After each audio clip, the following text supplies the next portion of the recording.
ইসরায়েলে ব্যালিস্টিক ক্ষেপণাস্ত্র হামলা চালিয়েছে ইরান সমর্থিত ইয়েমেনের সশস্ত্র গোষ্ঠী। ফিলিস্তিনের গাজা উপত্যকায় ইসরায়েলি বাহিনীর সামরিক অভিযানের প্রতিবাদে পাল্টা আঘাত এনেছে ইয়েমেনের ইরান সমর্থিত এই গোষ্ঠীটি। যুদ্ধবিরতি লঙ্ঘনের পর থেকে ইসরায়েলের বিভিন্ন লক্ষ্যবস্তুতে অন্তত ২০টিরও বেশি ব্যালিস্টিক ক্ষেপণাস্ত্র ও বহু সংখ্যক ড্রোন হামলা চালিয়েছে এই গোষ্ঠী। ১৩ এপ্রিল স্থানীয় সময় রাতে হুতিদের নিক্ষিপ্ত ক্ষেপণাস্ত্রের সতর্কবার্তা হিসেবে ইসরায়েলের বিভিন্ন শহরে সাইরেন বেজে ওঠে।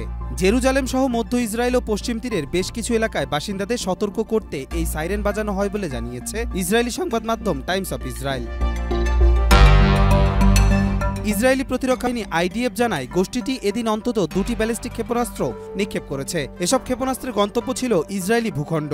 দেশটির আকাশ প্রতিরক্ষা ব্যবস্থার মাধ্যমে সেগুলো বাধা দেওয়ার চেষ্টা চালানো হয়। যদিও হামলা প্রতিহত করা সম্ভব হয়েছে কিনা তা নিয়ে তদন্ত এখনো চলমান। ফরাসি বার্তা সংস্থা এএফপি সাংবাদিকরা জানান, জেরুজালেম শহর জুড়ে বিস্ফোরণের শব্দ শোনা গেছে। তবে হামলার ফলে এখন পর্যন্ত কোনো প্রাণহানি বা বড় ধরনের ক্ষয়ক্ষতির খবর পাওয়া যায়নি। গত ১৮ মার্চ থেকে ইসরায়েল আবারও গাজায় সামরিক অভিযান শুরু করে। যুদ্ধবিরতির প্রতিশ্রুতি ভঙ্গ করে শুরু হওয়া এই অভিযানের জবাবে হুতিরা ধারাবাহিকভাবে ক্ষেপণাস্ত্র ড্রোন হামলা চালিয়ে যাচ্ছে। মধ্যপ্রাচ্যে এই হামলা নতুন করে সংঘাতের মাত্রা বাড়িয়ে দিয়েছে।